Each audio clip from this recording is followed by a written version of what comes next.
My name is John Patterson. I retired from the Navy as a commander.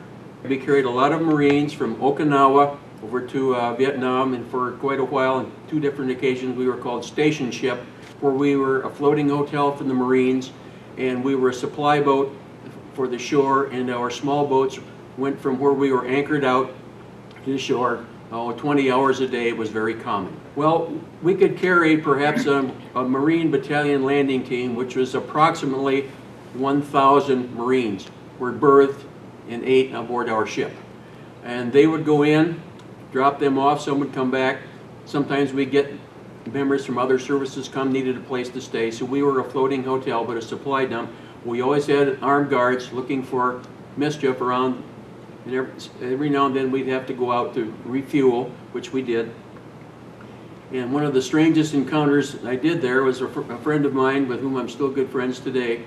We both went ashore, and we both had 45 pistols with us because we didn't know what we were going to encounter. And so that no one could steal the pistol out of our holster, there was a snap and a lanyard around our neck, so that if someone grabbed the pistol, we'd be able to grab it because it was still anchored around their neck and our shoulder. And we got out of the small boat and went up a few steps, maybe 5 or 6 feet up to street level. And as soon as I got up there, not 6 feet away was a woman holding something. All of a sudden, she tossed it at me. I instinctively grabbed it. It was a baby. She said, "You buy my baby, $1. And my friend and I are looking at each other. You know, where's the next shotgun coming from? What's going on here? It's a setup. And I made a motion like this to give the lady back her baby. She walked away maybe 30, 40 feet away from me, back turned, looked at me to see what I was going to do. We looked around, my friend, and I set the baby on the pier. We both ran just to get out of there.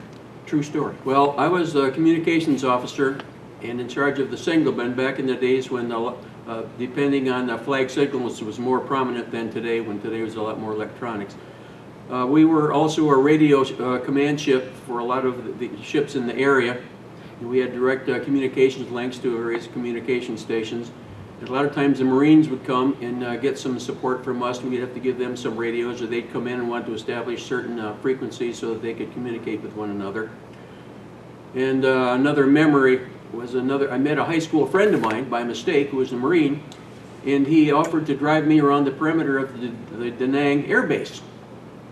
So we got in his Jeep, and I said, "No, wait a minute." He was saying, "Oh, beyond there, the tree line over there, that's where we're liable to have trouble." And I said, "No, wait a minute, I have a 45. And he had an M14 with 1 magazine in it. And he said, "Are we safe to do this?" "Oh yeah, no sweat." And we're just going along, pointing this thing out and that thing out about the Marine Corps Air Base. And I'm thinking, I hope my pistol is loaded. Yeah, it is. Padding like this, yes, there's a clip in it. And I was hoping I could get back without it being shot at, because we were an easy target for going around. He said, his name was Dave, he said, "Don't worry about it, we won't have any trouble." Of course, little did I know. But at any rate, one of those funny things you always remember.